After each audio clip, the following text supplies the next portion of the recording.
This week on Hope City Overtime, we talk about Easter. We add a little science in there. We talk about what stops us from going and telling, and we basically just cut up while Pastor John is out of town.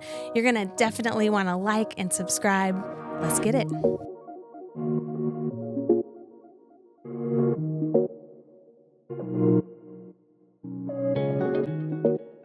Welcome to Hope City Overtime, a weekly podcast where we take a little more time to dive into Sunday's message. And I'm here with our expression pastors today. Pastor John is taking some much needed downtime after Easter, so we apologize for whatever comes out today. It's about to go down. Yeah. Best episode ever. Amen. Highest rating. So we just had Easter. It's almost difficult to wrap my mind around, like, where do we even start talking about this one? Because since we last had a podcast, we've had Good Friday, and then we've also had Easter. And so before we kind of get into the actual message, just want to ask you guys, as you prayed and prepared for your parts of the messages, what are some of the things that God brought up to you this Easter that might be different from past Easters? What are those threads that he kind of drew out for you this season? So I don't know for me personally if I could say different. Well, I guess I would say different, but I think each year, based on what my year has been like with him, I just have a greater appreciation for his sacrifice for me personally and what he's done for me. So I think going into the Good Friday message and then even Sunday, I was just so grateful for just what he's done and just saw another layer to his love for me personally. So it just hit different this year. Yeah, for me, there was some peacefulness to it this year. Being as hectic and crazy as everything's been in the past few months and working through everything, I remember getting here Sunday morning and it's, the sun's not up yet. And it was just super quiet Sunday morning and just walking across the parking lot and it's just like that peacefulness, and it just hit and it felt so good and it felt so right. And then just really from that was that excitement of like, yeah, it's quiet and peaceful now, but it's game time. Yeah. So yeah. Oh, I love that. Yeah. I think for me, it was his choice. Like, that's not a new fact for me to know that Jesus chose to go through what he went through for us. But I just feel like it jumped off the page every time I read, especially preparing the Good Friday message. Like, every moment of that, he was there by choice, and that choice was motivated by love. Like, it just felt really personal, which is not always the case when you're a pastor running around at Easter time trying to make sure that everything is covered for the congregation. But just that idea, like, he chose this and he chose it for me. Like, he also chose it for everyone else. But but just that intimacy was there this year in a way that it isn't every year. Yeah. Yeah, I think for me this year too, I was very intentional about trying to be in the moment and not thinking about ministering.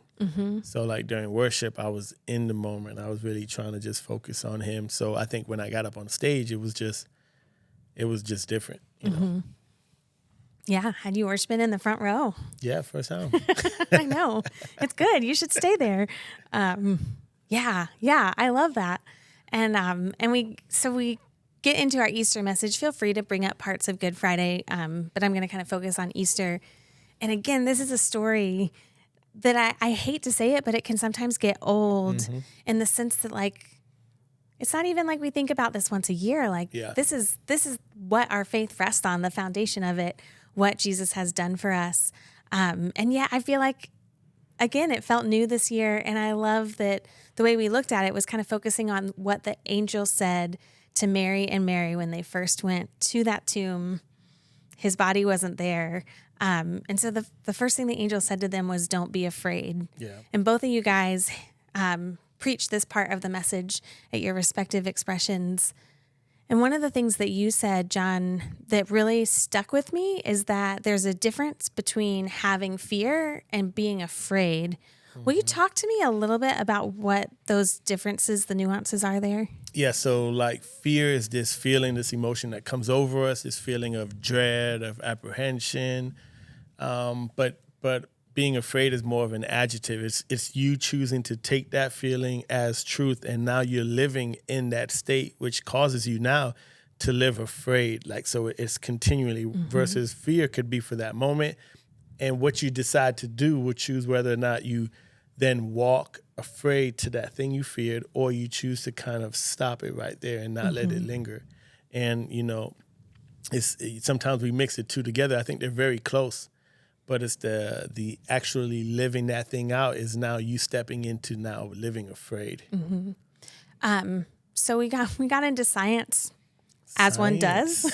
Yeah, I did great at science. You guys did a great job, both of you, explaining the science of epigenetic tags. Is that how you? Yeah. Okay. So I'll let you choose which of you wants to take the nutshell 2 to 3 sentence version of what an epigenetic tag is. Well, you're a Bucky fan, so Okay. I mean, Oh, no, okay. I got it. See what you did there. I got it. Yeah. So epigenetics, I actually really like this because it really kind of takes me back to, as I said, some of my production days and stuff like that. But epigenetics happen when you have a stressful or traumatic situation that happens, or even the flip side of that, an extremely joyful or situation or whatever, and your body just kind of creates these tags. There's no better way to say it, but it creates these tags that it actually kind of connects to the DNA, to your actual DNA. And I loved reading about it because like a lot of what I was talking about, like this is like things in our DNA that should activate, so to speak, when these situations happen. These tags actually will hang around that, and they will either, it's like they can completely wrap them up, that section of that DNA, so that it can't expand, or it can actually help encourage it to expand or to, execute the function that it's made to do. So I was just totally blown away because it's absolutely fascinating, but they can be rewritten. So they don't go in and change the DNA. They're not like 100% connected to the DNA, but yet they're still there. I love it. Do you know, in any of your research kind of tied to the difference between having fear in a moment and being afraid? You may not know the answer to this because I know we're all pastors here, not scientists, but like how long does it take for a tag to be written? Like, is it one occurrence? You feel afraid for a day, or is it kind of a pattern that creates it? Is it just something really traumatic? Do you have any idea in the research that you did? I don't know how much I read a bunch about it because again, it take it away. It really scratched an itch for me. It didn't seem like it was much to do with the extensiveness of situations, but more or less in the immediate, like it is that one time, that super impactful thing. But then I think if you back up and look at how people are, again, your most traumatic situation is completely different from my most traumatic situation. And you may look at mine and go like, really? That, so I think within the scope of people, it can vary so much. And then the fact too, that it is, they believe very strongly that it can be hereditary, where it can be passed down. It's crazy. Like, now it's like someone else's experience now becomes my reaction to an experience. So, which you can kind of see is cool in the way God designed us, because when it comes to like survival, if mom and dad had an encounter with a bear, you want little Junior to be born with a natural fear of that. But then you can see where it's unhealthy, where we create these, we have these situations that this fear is added that is not a natural, like, yes, be afraid of a bear, please don't walk up to one, that can be passed on. And yet, to your point earlier, it's not permanent. Like, it can be passed on, but it can also be rewritten. What are some of the ways that our epigenetic tags can be rewritten? Looking at you now. Yeah, so we talked about how stress reduction plays a big part, trying to figure out what you can do to reduce that stress. We talked about, what was the first thing we talked about? It was stress reduction was the second one. Ultimately, we focused on the relationship and the power of having a healthy relationship where the person that you're in a relationship with doesn't have the fear that you have, so they can then help you, or they conquer that fear so they can help lead the way. Man, I can't remember the first one though. One of the ones I came across was diet, which that Oh, interesting. Oh, yeah, you like brought that diet one was up. a very big. It was a very one. But yeah, community. Yeah. That Positive that environment. communal thing. Yeah, the positive environment was a huge one. Was that what you were thinking of? Positive environment? Positive environment. It's the first one in the notes. that I'm I'm positive. looking at That, right now. I'm positive That is that's it. what Yeah. you're thinking I'm of. 100%. Yep, that's what I was thinking. Positive environment. Yeah. And diet. Yeah. And diet. So do you have any examples from your life of times that you would be inclined to be afraid, but someone else was with you and helped you not be afraid in that moment? Let's dissect your deepest fears. So it's funny because the first example I thought had nothing to do with fear, but it marked it. So I remember when I was younger, I went ham on they were Kool-Aid, the little, you twist the cap off and it was like a Oh, squeeze yeah, bottle. yeah. I remember destroying them. And I Squeeze-Its, threw up. right? Yeah, Yeah. I think that's what it was. And I drank so much that I threw up so bad. And the very thought of it for years, thinking about drinking that again, got me just sick to my stomach thinking about it. One event that every time I now thought of that one drink, it just brought back that tragic So feeling and the sickness of it. And I think how powerful one event can be, whether it makes us now love something or fear something. And it's just crazy until you actually get past that thought of it to really try it again to see really what it was. It kept me in that place. I've never had one since. I'm I gonna don't have bring the one desire next to week. test the theory Let's do of it, but it was. I think it was fruit punch, and man, I remember for years just thinking about it, and I was like, I'll never drink See, that we can hit them all. Diet, Yeah, community. community. I've gotten over the fear of Squeeze-Its. yeah, I'm here for you. Positive environment. We can get you through this. yeah. Yeah. Mine's actually almost the reverse of that. I grew up absolutely terrified of roller coasters. Actually, I kind of grew up terrified of everything, like Yeah. water slides, all that kind of stuff. And what ended up helping me rewrite it was, community. People who weren't scared of them, mostly girls that I wanted to like Impressed. date. So yeah, when you're sitting at a theme park and they're like, "Hey, let's go ride this roller coaster," and I'm like, "Okay, Absolutely, I love it. yeah, Yeah. and it worked. Now I love There them. you go. Hey, Yeah. roller coasters are great. Yeah, Yeah, I think even in the like simplest, like how many times I know as a kid for me, if it stormed at night, I would be terrified. But the answer wasn't like find a shelter to go to or like whatever the safest place. My parents are very much like on the ball. So we always knew the safe place in a tornado to go in the house or whatever. But where I would go was to my parents' bedroom because it wasn't the actual safety that I was looking for. It was the like, the comfort. yeah, mom and dad, if they're not bothered by this, if they're able to sleep right now, then I can also sleep because they have no control over the weather any more than I do. But there's something about that, like, no, I'm just with people who know that it's going to be okay. And then I Yeah. can relax a little bit. I do it with flight attendants too. Like if I'm on a plane and it gets turbulent and I start to get nervous, I'm just like, Standing okay, right behind them. the crew seems to be fine. They're Yeah. not putting off any fear. Like I love being on a if they turbulent sit plane. down and buckle up, that's when I'm like, oh my gosh. That's my favorite. I love being on planes. Turbulent. So let's talk about what this means in our relationship with God. Why is it that we don't have to be afraid, even though He can call us to things that would rightfully bring fear? Yeah, I mean he's conquered everything. There's nothing that can defeat him, that can have the final say over him. So knowing we're with the one who has the flawless record that's conquered death itself, there is no reason now for us to fear knowing who we walk with and who we run with. So ideally, that should be enough for us.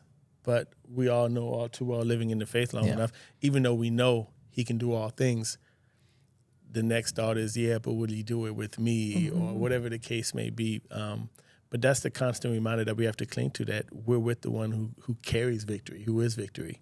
Yeah, and I think keeping with that Easter theme too. I mean, you think of a situation or a moment where you were literally terrified that you were going to die, whether it was a car accident or on that plane with turbulence or whatever.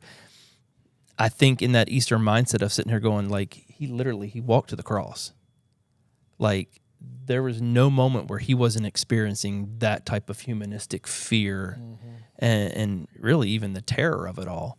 So even to put that emotionally into that concept of like, we're looking for someone who's been through it, not just beating it, because people can beat things, but having gone through it, having experienced it to its fullest. Yeah, that's a really good point. So that's, to me, that's where that lands. Yeah. And I think that reminder that he's close, Yeah. which is sometimes hard because it's not a physical closeness. Like, I don't know how many times I've told God, like, I just wish that you could give me a hug right now. Like, as silly as that sounds. But just remembering that, like, in the same way that my parents were close, if I ran to their room, like, God is with us in all of these things. Yeah. We're not going through it alone. That can be really helpful. Yeah.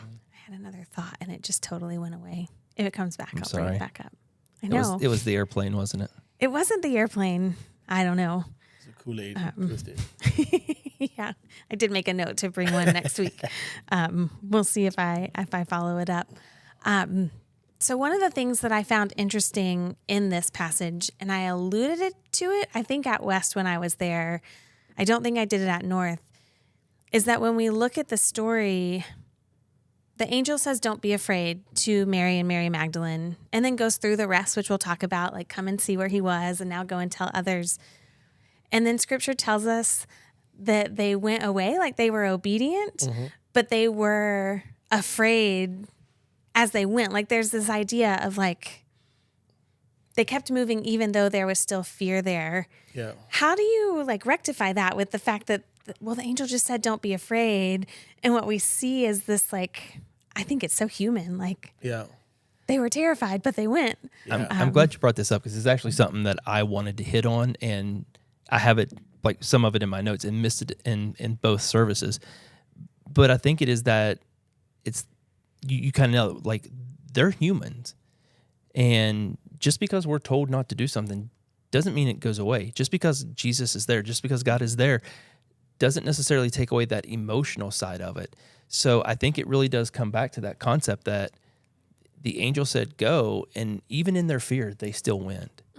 And my wife looked at me, I think last night or the night before, and she's like, think about it. Like, because of these two women, the whole world knows the story of Jesus.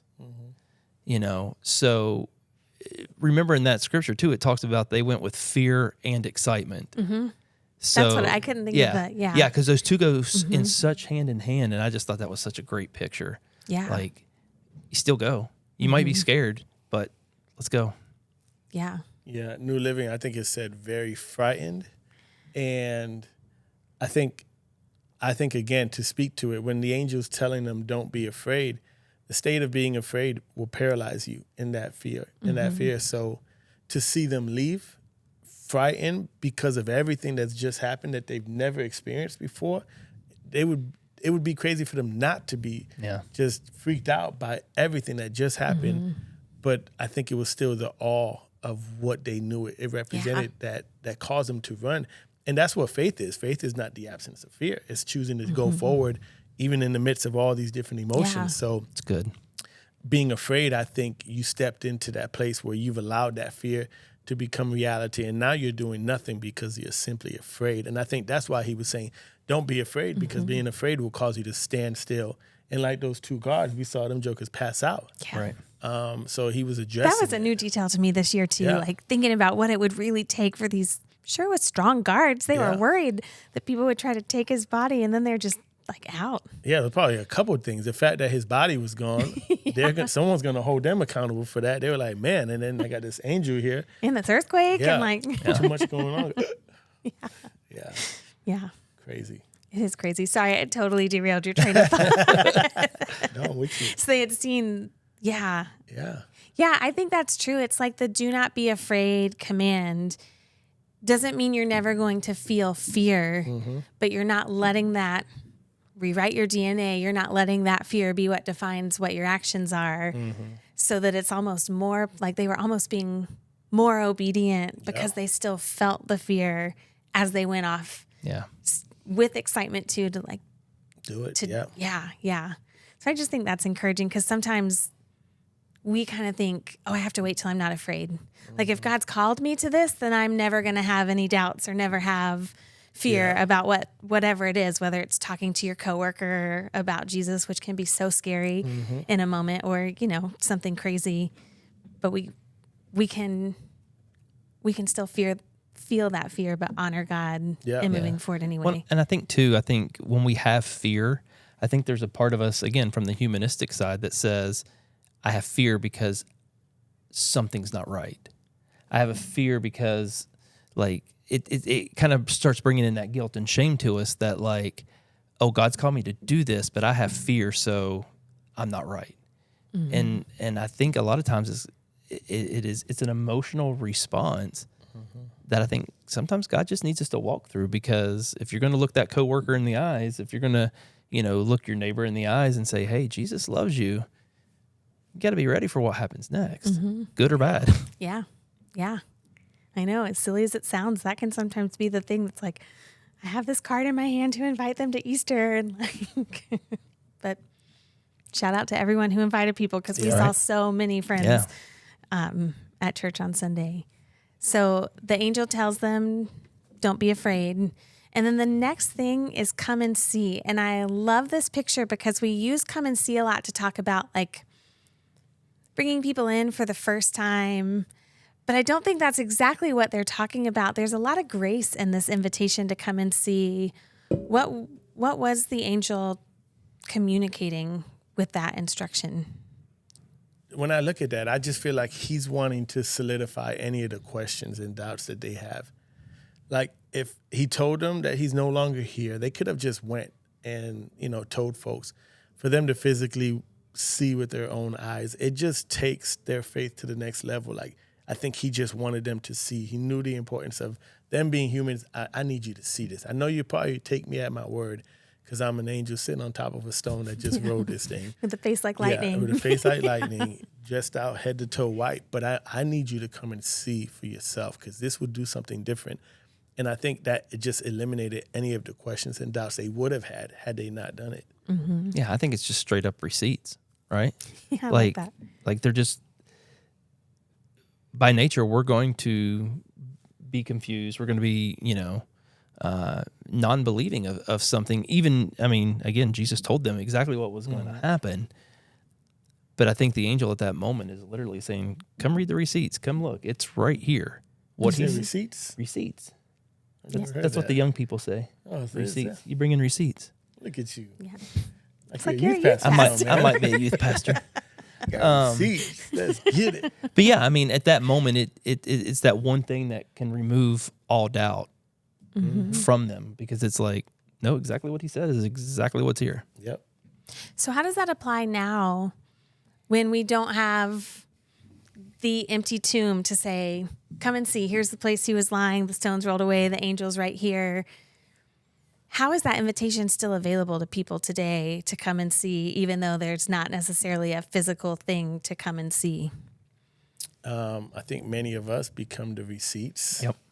Well done. Boom. You could be a youth pastor still. There it is. Let's get it. I think many of us become the very moments of coming and seeing, especially when our stories point to the death and decay that was in our lives, the addiction, the hopelessness, and now we're living examples of, I used to be like this, now I'm like this. Yep. So many of us become those come and see moments for them. It's absolutely it. Yeah. Has to be. I love that. Has to be, because if our lives truly reflect Christ the best that we possibly can, then there's really nothing else I can do or show or prove or throw out there that's going to let anybody who knows me see anything different. So Yeah, I love that. I think there's an element, I'm with you 100%. Our stories are one of the most powerful things that we have, and especially the people who live with us to watch that transformation. Yeah. So they're like, I know how you were before. And like, I know you. yeah. Yeah. I also think there's some element in this. It reminds me of Doubting Thomas, which I think you actually brought Doubting Thomas up. Everything's running together in my head right now, if I'm completely honest. But like, we kind of give him this bad, we just like knock that he needed to see. And yet I think so many of us are wired this way. And God still shows up. Like, I think there is an element of like, yeah, you're not going to see, but we can still invite people to like, just try praying that prayer. Like, just invite God into that situation. Just come and see how he responds in the moment. For sure. Yeah, absolutely. We always give Thomas that we're hard on him, but the other disciples got to see him first. Yeah. Like he wasn't Yeah, there. we don't so, even, like, they so may have all had of the them same- had their come and see moment. So he wasn't there. Of course, he's going to want to have that same experience. So it's kind of unfair to my man, but it is what it is. Well, you can't convince me that 99.9% of the people on the face of this planet wouldn't do the exact same thing that Yeah. he did. Like, there's just no way. It's just never Yeah. been done like that. So Yeah. it's like, come on, I know he's able to, but Yeah, I would just I think need my to friends see were it. messing with me. Yeah. yeah.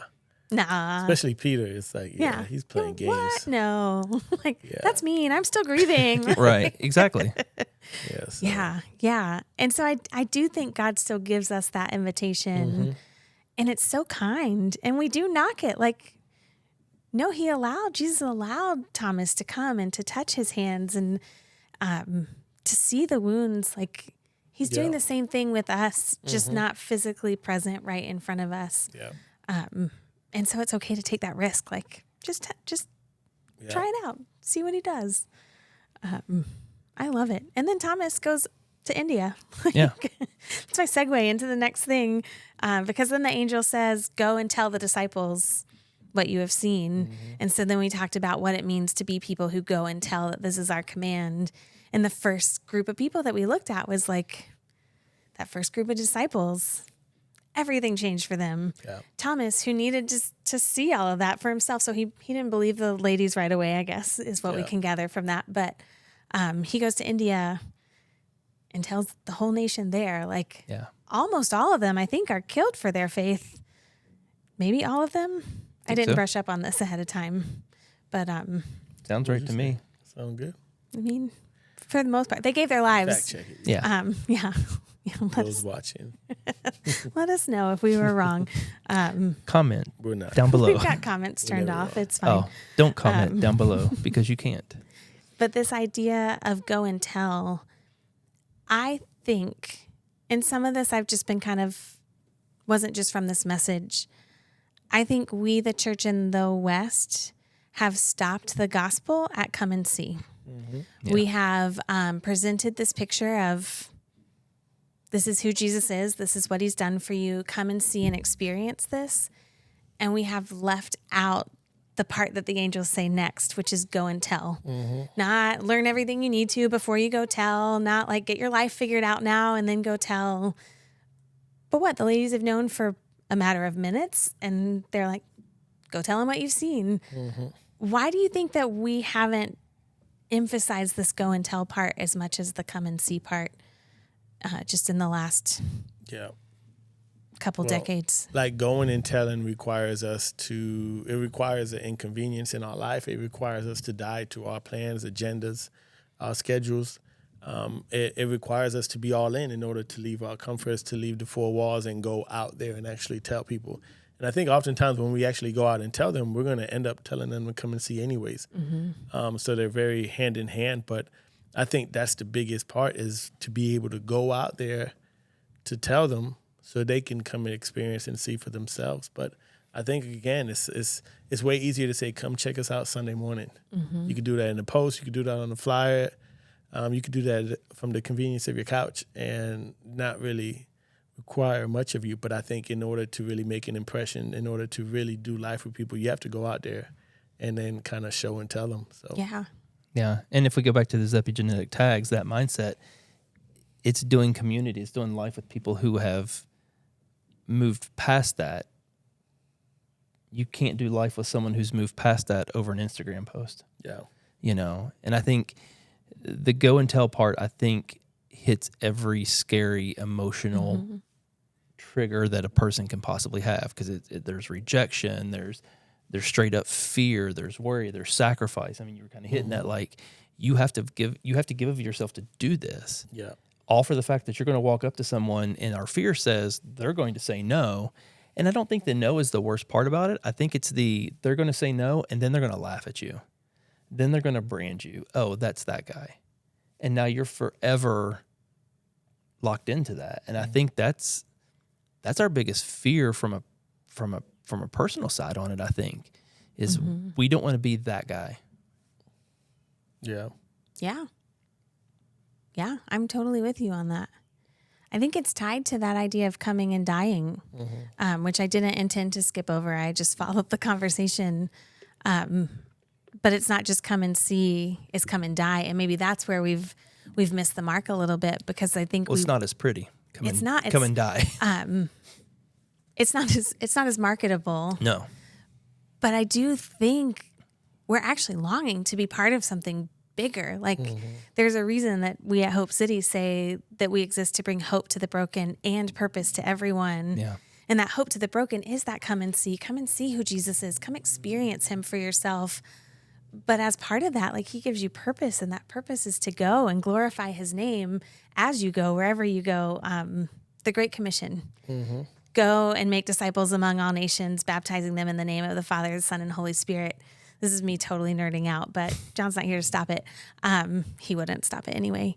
The Greek in that, the word for go, it's not like we hear it as this command that's like go, but it's actually like ongoing. So it's like as you go, which I love, because it's this idea of like whatever you're doing, as you do what you do, as you drive carpool, as you go to work, as you go to the grocery store, as you go get your hair cut. Like we were just talking to someone who invited their barber on Easter Sunday. Like all of that as you go is an invitation to come and die to your own self, to what people think about you, and instead tell them the goodness of God.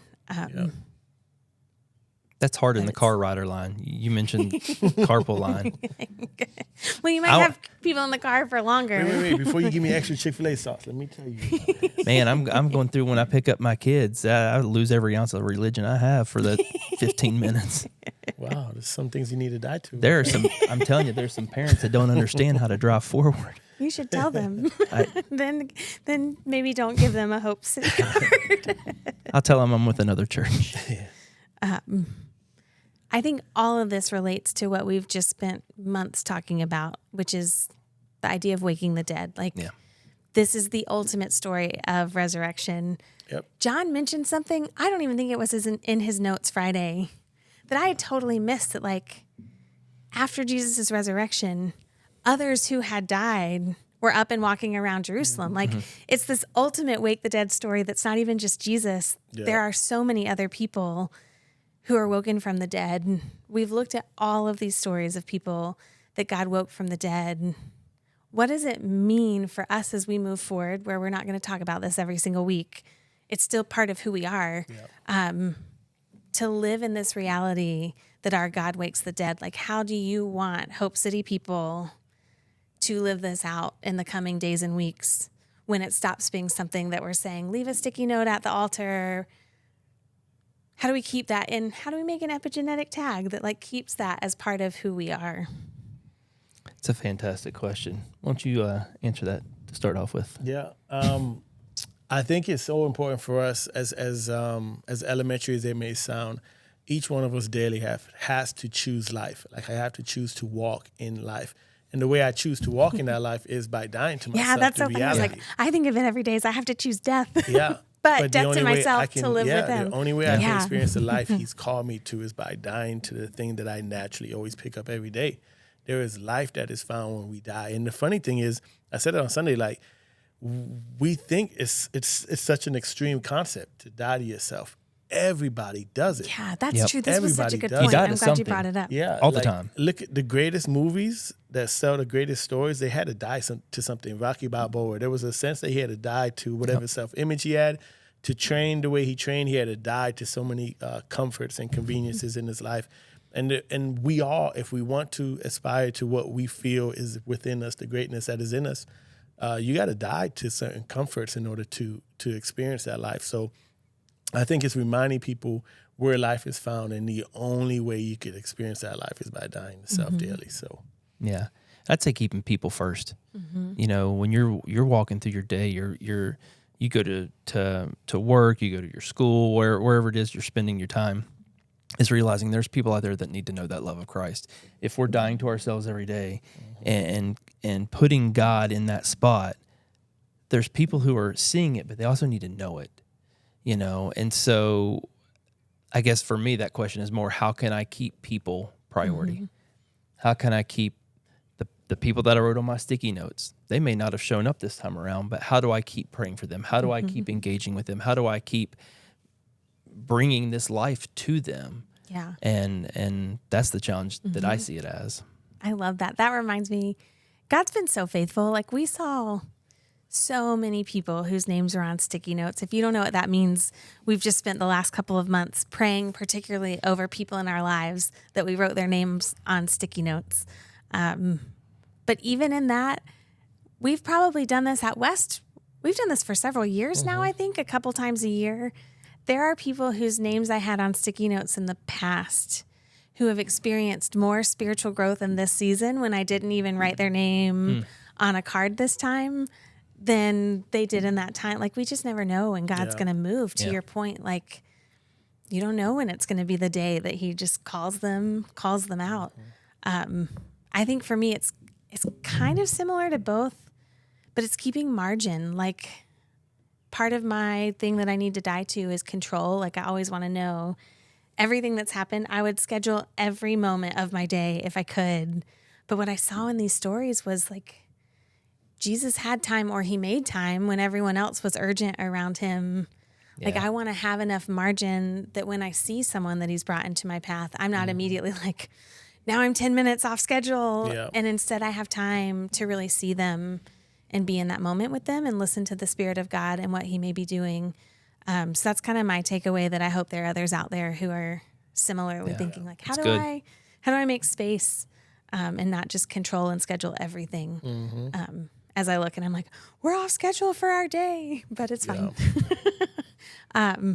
Okay, cutting room floor. Anything from Easter that you didn't get into your messages, or maybe only got into one of them, that you want to make sure to get out? No, it was good. I felt good about it. I mean, I didn't actually say everything that was in my notes. That's not cutting room floor. That's just. I mean, it's on the cutting room floor. But it got really. So excited. I was. I know, it's true. I really was, and again, going back to Mary and Mary, that concept that, like, yeah, they were scared and they were afraid, and even though the angels like stop, like, there is that part that was like they didn't, and I think there's something to that like, no matter what, move on, like, go forward, even if you're scared, it's okay. Yeah, go forward. Yeah, I love it. Yeah. Well, as we go forward as a church into our next series, we are moving into a series called Family Bones. Yep. Did either of you guys play dominoes? Is that a family thing for either of you? I mean, I have played dominoes enough, growing up in a Hispanic family, but, I'm not a religious player like that. Did you call them bones? No, even though I know that was the term they would refer to it as. I didn't play enough to even think of it as bones. Yeah, I kind of love that. So the series is not about dominoes, but we have video of Pastor John playing dominoes with his family, and the Hernandez family really likes that. And they call dominoes bones.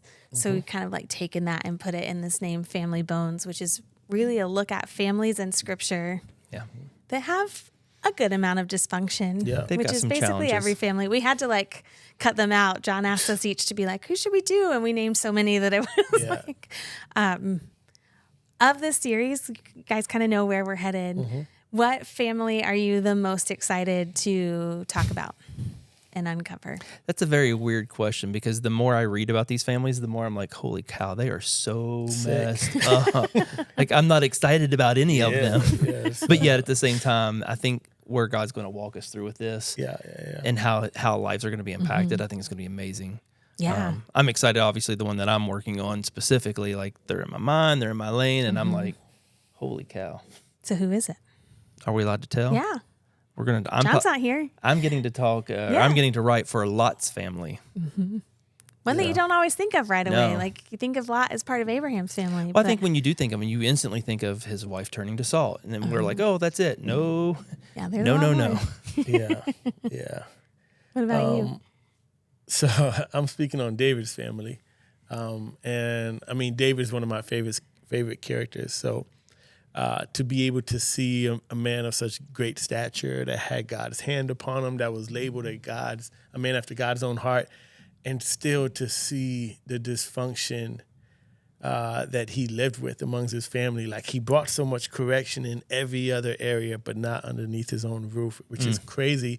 But I understand how easy that can happen. I'm definitely looking forward to that one because I think it can relate to a lot of us. Yeah, yeah. I think I'm most excited about Abraham's, just because we all think of Abraham like he's the patriarch of the faith. Like Hebrews 11 has like a whole chunk on him, like half the chapter is about him. And yet when you kind of dive into it, there are all of these places where he and his family are so human. And yet what we see time and again, like each of these stories as we start working on them, is that people make bad choices. Yeah. People are in bad situations, and God is faithful. Yeah. And I'm so excited to see what the Holy Spirit does in our own lives as we look at this. And anyone who says they have no dysfunction in their family just doesn't know their family well enough, or they're just lying. And if you think your family's messed up, Right. If you think you're the Wait and worst, see. just wait. Yeah. We keep joking that it's like a telenovela. Like, Yeah. and this week on Family Bones, yeah. We didn't have the time to get the actual soap opera video. we still got a week to make it happen. You can get there. Do it live. Here in That would be Telemundo. amazing. But yeah, this is definitely going to be one that you guys are going to want to be part of. Yeah. Invite friends and family too. Like, maybe there'll be points where you want to be like, pay attention. Stay looking forward. Don't look at nobody. Yeah. But I'm really excited about what God's going to do Yeah, I think it's going to be in good. this one. So we're kicking it off this Sunday. We'll be at both our expressions at 9 and 11. We can't wait to see you then.